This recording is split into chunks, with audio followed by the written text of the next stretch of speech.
Bonjour à tous et bienvenue sur Partoutaclix, votre chaîne YouTube entièrement en français et entièrement dédiée à HeroClix. Aujourd'hui, nous nous retrouvons pour parler du pouvoir standard de dégâts marron Perplex. Alors, petit rappel avant d'attaquer, votre caractéristique de dégâts se trouve ici, dans votre fenêtre de caractéristiques, juste à côté de votre symbole de dégâts. Donc c'est la valeur qui n'est pas alignée avec les trois autres, qui sont mouvement, attaque et défense, donc celui qui est sur le côté, là, à droite. Quand cette valeur est teintée de marron, le personnage peut donc utiliser Perplex. Alors, Perplex, ça dit quoi? C'est assez facile à appréhender, on va le voir dans un premier cas. Alors, en gros, ça vous dit que au prix d'une action gratuite, votre personnage peut choisir une cible dans sa portée et dans sa ligne de vue. Vous pouvez modifier l'une des valeurs de combat du personnage choisi, donc de la cible, de +1 ou de -1 jusqu'à votre prochain tour. Donc vous voyez, c'est pas compliqué. Donc ce qu'il faut savoir sur Perplex, on va donc ici, j'ai pris plusieurs personnages avec le pouvoir. Donc là vous voyez, il y a Cyborg, le 3 est teinté de marron. Il y a également le Martian Manhunter, vous voyez la valeur de dégâts qui est de 1 est teintée de marron. Également Batgirl, le 2 en dégâts est teinté de marron. C'est également le cas pour Harley Quinn. Le 2 en dégâts est teinté de marron. Donc tous les personnages que je viens de vous présenter peuvent utiliser Perplex. Perplex, il y a plusieurs petites choses à prendre en compte, à savoir. Donc, notamment, c'est que c'est une action gratuite. C'est une free action. C'est-à-dire que pour utiliser Perplex, vous ne mettrez pas de marqueur d'action à votre personnage. On peut même aller plus loin que ça. Cela veut dire que votre personnage pourra faire une action, puis utiliser Perplex. Ou utiliser Perplex, puis faire une action. Ou encore, vous faites Perplex, vous jouez un autre personnage, puis vous pouvez donner une action à votre personnage qui vient d'utiliser Perplex. Donc, c'est une action gratuite. Autre élément important et intéressant à prendre en compte, c'est que votre portée minimum pour l'utilisation de Perplex est de 4 cases. Cela veut dire que si votre personnage qui peut utiliser Perplex a une valeur inférieure à 4, elle devient 4. Si elle est supérieure, elle conserve sa valeur. Hein. Là, par exemple, si je prends le Martian Manhunter, il a une portée de 5. Il peut donc utiliser Perplex sur une cible à 5 cases. D'accord? Il n'y a rien de...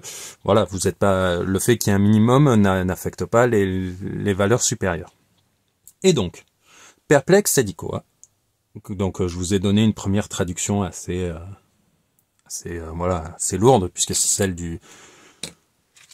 de la PAC. Mais en gros, voilà. Si je dis que Cyborg utilise Perplex sur un personnage qui est dans sa ligne de vue et dans sa portée, donc là par exemple, ou Batgirl, allez on va prendre Batgirl. Batgirl, elle a une ligne de vue, comment est-ce qu'on va se placer pour que l'exemple ait un petit peu de sens? On va se mettre comme ça. Voilà. Batgirl a 4 de portée. Elle peut cibler des personnages qu'elle voit. Elle voit Robin, elle voit Deathstroke, elle voit Starfire et elle voit le Martian Manhunter. Elle ne voit pas Cyborg qui est en bas et elle ne voit pas Harley Quinn qui est en bas aussi. Un niveau d'élévation différent. Elle n'a que 4 de portée. Elle ne peut donc pas affecter Deathstroke. Perplex vous permet donc de modifier, ce terme est très important, on va le voir après quand je ferai des mises en situation un peu plus compliquées, de modifier une valeur de combat autre que les damage de +1 ou de -1. Les valeurs de combat, c'est quoi? Alors, je vais reprendre mon petit livre que je vous présente quasiment à chaque début de vidéo lorsque je parle des pouvoirs standards. Vos valeurs de combat, c'est votre valeur de déplacement, d'attaque, de défense, de dégâts, mais le pouvoir Perplex spécifiquement dit bien que l'on ne peut pas modifier les damages. Si votre pack n'indique pas que les damages ne peuvent pas être affectés par Perplex, c'est qu'elle est d'une édition différente. Le pouvoir a évolué pour redonner de l'importance à Enhancement et Empower, qui sont des pouvoirs qui venaient affecter uniquement la valeur de damage. Alors, on a préféré, nerfer un peu Perplex, puisque quand vous avez Perplex qui peut affecter toutes les valeurs de combat et à distance, vous pouvez le faire avec un minimum de 4 cases, donc pourquoi s'embêter à rentrer des personnages avec Empower ou Enhancement, puisque eux, il fallait que le personnage soit adjacent et ainsi de suite. Donc voilà, donc si votre pack ne vous dit pas que Perplex ne fonctionne pas sur les damages, c'est qu'elle est un petit peu âgée. Et il y a également, non pas le nombre d'éclairs, mais la portée, la value. Là, vous voyez, range value, il y a une valeur, c'est une valeur de combat. Donc on n'affecte pas les point value, on est d'accord, mais voilà, vos valeurs de combat qui peuvent être modifiées de +1 ou -1 par Perplex sont donc votre mouvement, votre attaque, votre défense et votre portée. Petit exemple ici, on a les gentils des Teen Titans et Martian Manhunter qui affrontent Deathstroke et Harley Quinn. Batgirl dit « J'utilise Perplex en tant qu'action gratuite pour augmenter de 1 la valeur d'attaque de Starfire. Starfire est dans sa ligne de vue. Elles sont adjacentes, donc voilà. Elle a une ligne de vue dégagée. Donc tout va bien. Elle est dans sa portée, dans les 4 cases. Donc, Starfire a maintenant une valeur d'attaque qui est non plus de 11, mais de 12 pour attaquer Deathstroke et faire un jet d'attaque. Donc, 12 et 7, ça fait 19. Donc, elle arrive à atteindre la valeur de défense de Deathstroke. C'était une action gratuite pour Batgirl. C'est une action payante pour Starfire. On lui met son marqueur d'action puisqu'elle a fait une attaque. Donc la valeur d'attaque a été modifiée. Vous voyez, c'est pas très compliqué. +1. Quelque chose que l'on fait moins souvent mais qui stratégiquement a plus de sens, c'est, par exemple, la cible est là. Batgirl dit, au lieu d'augmenter de 1 la valeur d'attaque de Starfire, elle va dire, je baisse de 1 la valeur de défense de Deathstroke. Dans l'absolu, pour Starfire et Deathstroke, c'est la même chose, que elle augmente sa valeur de +1, ou que d'attaque de +1, ou qu'on baisse la valeur de défense de Deathstroke de -1, le jet d'attaque à faire n'est plus de 7, mais de 6, dans les deux cas. Ce qui va être intéressant, c'est que quand Starfire va attaquer, si elle rate son attaque, ou même si elle réussit d'ailleurs, le malus reste. Le malus que vous allez infliger, ou le bonus, reste jusqu'à votre prochain tour.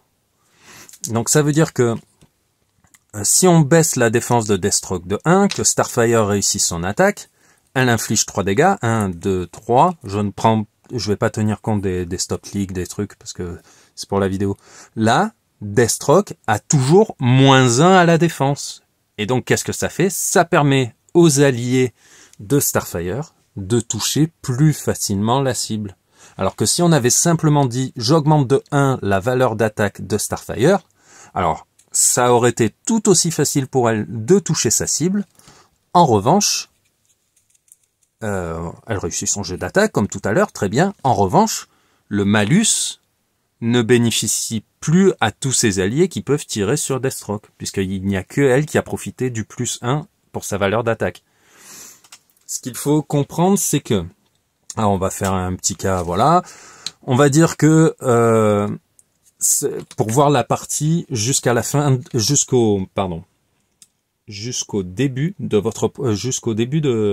votre prochain tour, ce que vous faites sur Perplex, cela fonctionne avec votre Perplex. Donc imaginons, c'est le tour des gentils, Batgirl dit j'augmente la défense de Starfire de +1.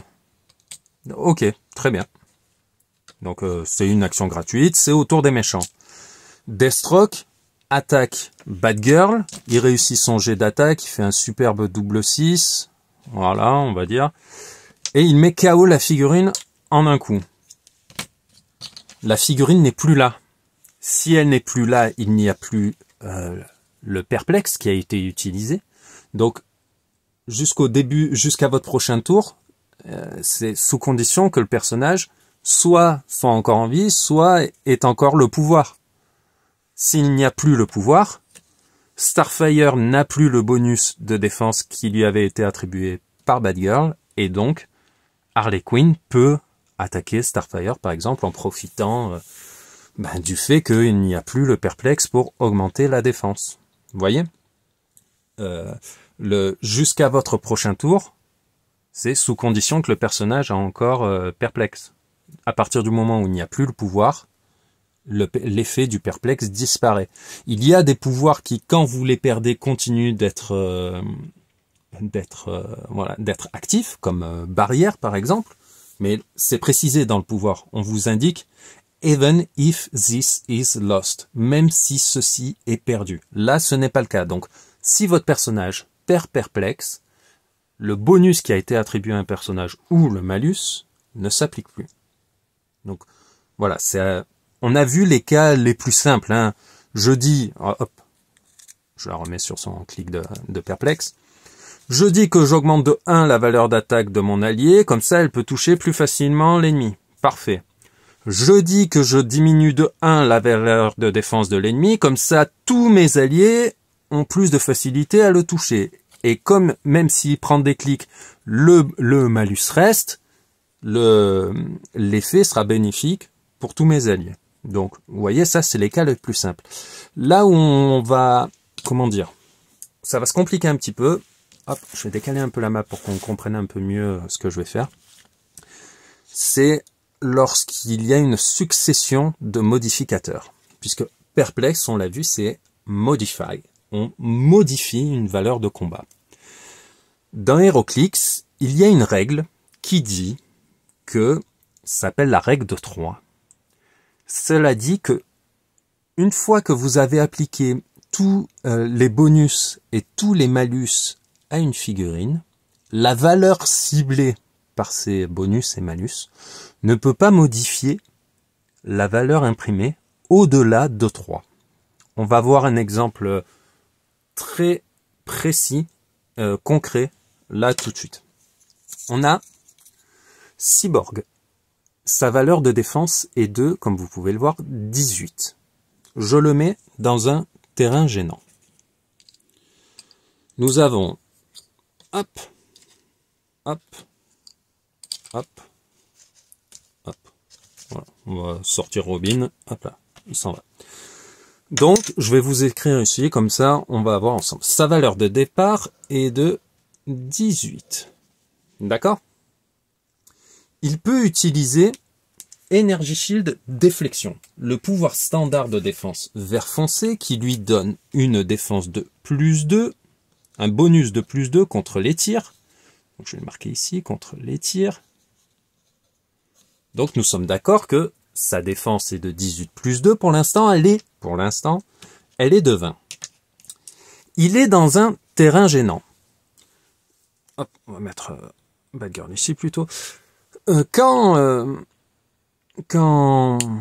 Monsieur Deathstroke choisit de faire un tir simple en direction en direction, on va plutôt dire, allez, soyons fous, c'est plutôt, ouais, c'est plutôt Harley Quinn qui va dire, je tire sur Cyborg, il occupe une case de terrain gênant. Les terrains gênants donnent un bonus de +1 contre les tirs. Donc là, je vais vous marquer également +1 contre les tirs, puisque il est dans un terrain gênant. Donc là, on voit déjà que le +3, il y est. On est à 21 de défense contre les tirs. Donc ici, notre règle de 3, elle est déjà pleine. Mais allons plus loin.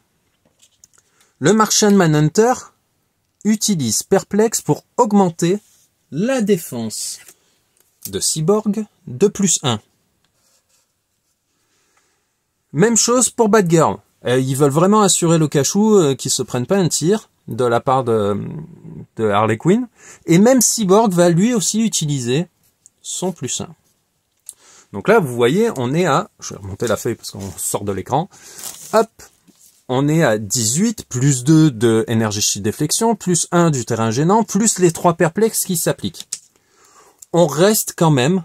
Alors désolé pour ceux qui sont voilà, très accros et très à cheval sur les maths. On reste à une valeur de 21. Alors je sais que c'est faux, hein, mathématiquement c'est faux, mais vous plafonnez à 21 parce que la règle de 3 fait que on ne peut pas modifier votre valeur de départ de plus de plus 3 ou moins 3, donc vous ne pouvez pas aller au-delà de 21 en bonus et en dessous de 15 en malus.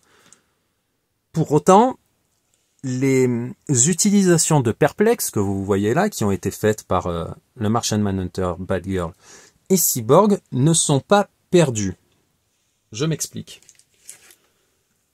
Je vous ai dit que l'ensemble des bonus et des malus s'appliquaient ensemble, c'est-à-dire, on va dire en même temps, avant d'arriver au résultat final. Donc, ça veut dire que Harley Quinn, qui possède Perplex aussi, et qui dit « Je vais infliger un -1 à la défense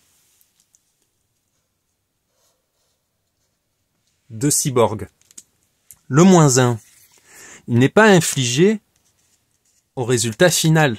Il est infligé en même temps que tout le reste. Donc, on part du 18, on fait plus 2 de énergie shield, plus 1 du terrain gênant, plus 3 de perplexe, moins 1. Donc, on n'est pas à une différence de plus 6, comme tout à l'heure, on a une différence de plus 5. Donc, on est ramené à 3 à cause de ou grâce à la règle de 3, et on revient à 21. L'utilisation des perplexes que vous avez pu faire ne sont pas perdus.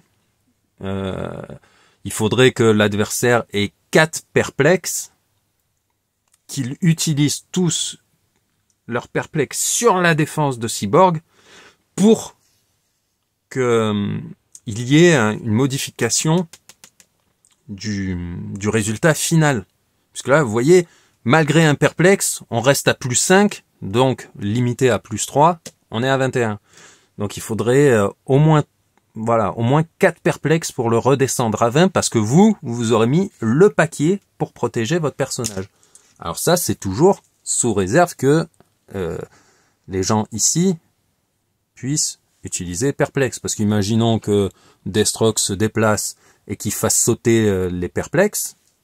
Imaginons, allez, c'est ce qu'il fait. Il vient là, il fait une attaque. Il va se mettre bien dans la diagonale. Une attaque sur le martien, voilà, parce que on ne tient pas compte des pouvoirs, hein, encore je vous l'ai dit, sinon ça complique. Il fait sauter 2 perplexes et il utilise son outwit sur le perplexe de Cyborg. Donc là, les 3 perplexes sont perdus. Là, dans l'action que je viens de faire, hein, parce qu'il a mis un dégât ici, 2 dégâts ici, et l'outwit sur le perplexe ici. Donc les 3 perplexes sont perdus. Donc quand Harley Quinn va dire je fais -1 à la défense de Cyborg, Cyborg qui était à plus 2 de Energy Shield, plus 1 de terrain gênant, donc il était à plus 3, voilà, hein, donc il passe à 21, mais le -1 de Harley Quinn va pouvoir venir l'affecter, et on passe à 20. Vous voyez, dans l'absolu, perplexe, c'est pas très compliqué, hein. Vous prenez une valeur de combat, vous la modifiez de plus 1 ou moins 1 si le personnage est dans votre ligne de vue et dans votre portée. D'ailleurs, c'est quelque chose que je vais devoir vous présenter pour que vous compreniez bien que perplexe ne s'utilise pas n'importe quand. On va se mettre dans cette configuration-là. Ici, nous avons Cyborg qui peut utiliser le pouvoir standard de déplacement gris, Running Shot, et Perplexe. Ici, il ne voit pas Deathstroke. il dit, bon, ben, je vais bouger et tirer. Bouger et tirer. C'est comme, voilà. Lorsque vous faites un tir en mouvement, à la fin de votre mouvement, vous êtes autorisé à faire une action de tir ou une range en action gratuite. Pas un perplexe. Là, imaginons, il dit, ah, la valeur de défense de Deathstroke est trop haute pour moi, je vais bouger, faire perplexe puis tirer. Non. Vous ne pouvez pas. Votre perplexe, bien qu'il s'agisse d'une action gratuite, ne peut pas venir s'insérer dans le courant d'une autre action. Vous devez résoudre complètement l'action de running shot. Donc je viens ici, je me déplace, je tire. On réussit, on rate, là c'est réussi. On inflige les dégâts, hop. Maintenant, Cyborg peut utiliser perplexe, que ce soit pour baisser la valeur d'attaque de Deathstroke, augmenter celle de Robin s'il doit lui aussi attaquer l'ennemi, ou augmenter la valeur de défense de Robin pour protéger son leader adoré. Donc voilà, ce n'est pas parce que c'est une free que vous pouvez la faire n'importe quand. Donc vous voyez, c'est pas compliqué. Là où ça va venir s'embrouiller, c'est avec cette histoire de règle de règle de 3 qui va venir faire plafonner vos bonus ou vos malus sans pour autant qu'ils soient perdus. Mais bon, je vous avoue que les cas où vous aurez besoin de mettre de modifier une valeur au-delà de plus 3 pour espérer que l'adversaire ne vous fasse pas de crasse, c'est quand même assez rare. Et ce qui est important encore, la vidéo commence à être longue, mais en fait le pouvoir est simple, mais une fois imbriqué dans les autres éléments de règle, c'est là où ça devient un peu plus compliqué. C'est la règle du Replace then Modify. Cela veut dire quoi? Dans HeroClix, au même titre que la règle de 3, vous avez des règles très importantes. Et l'une d'elles, c'est vous remplacer une valeur, puis vous la modifiez. Quand vous avez deux choses qui viennent changer une valeur de combat, s'il y a un remplacement et une modification, vous le faites dans cet ordre-là. Replace, then modify. C'est très important puisque cela va potentiellement changer pas mal de choses. Prenons Harley Quinn ici, que vous voyez, qui peut utiliser charge en pouvoir de déplacement, le vert foncé. Charge, ça vous dit que vous divisez votre mouvement. Ici, elle a un mouvement qui est de 8. Donc, vous le divisez, il devient 4, et à la fin, vous pouvez faire une attaque au corps à corps. D'accord? Si vous utilisez perplexe, donc vous faites un plus 1 pour augmenter son mouvement. Elle passe non pas à 9, mais à 4 plus 1. Puisque vous modifiez après avoir fait le remplacement. Donc vous descendez à 4 et c'est à ce moment-là que le modificateur s'applique. Et que donc vous n'allez plus charger à 4 mais à 5. Donc là, vous allez dire ça tombe juste, donc l'intérêt est limité. C'est la même chose qu'on fasse le calcul avant ou après. Mais partons d'un personnage qui a 9 de mouvement alors. Imaginons, vous avez un personnage qui a 9 de mouvement. Vous dites, j'augmente avec perplexe sa valeur de mouvement de plus 1. Très bien. Il ne passe pas à 10 de mouvement, ce qui ferait 5. Puisque vous passez à 10, vous divisez par 2, ça fait 5. Non. Vous passez à 4,5, mais comme on arrondit toujours au supérieur, vous passez à 5. Et là, vous appliquez votre modificateur, votre perplexe. Donc vous ne chargez pas à 5, mais vous chargez à 6 cases. Et une case, croyez-moi, lorsque c'est mal appréhendé, ça vous change le cours d'une partie. Si vous pouvez caser une charge qui n'était pas prévue par l'adversaire grâce à l'utilisation de perplexe, vous allez faire du beau dégât. Donc voilà, je vous ai présenté beaucoup de notions, de chiffres, de nombres, c'était un peu lourd, je le conçois, mais le pouvoir est simple. C'est vraiment lorsque vous allez cumuler avec d'autres effets, cumuler les perplexes entre eux même, et ensuite voir que Replace then Modify, eh bien, c'est plus intéressant que l'inverse. Donc voilà. Si vous avez des questions, ce que je conçois aisément vu la lourdeur du pouvoir et peut-être la façon dont je vous l'ai expliqué, surtout n'hésitez pas à me les laisser dans les commentaires, j'y répondrai avec plaisir. Et en attendant, je vous dis à bientôt.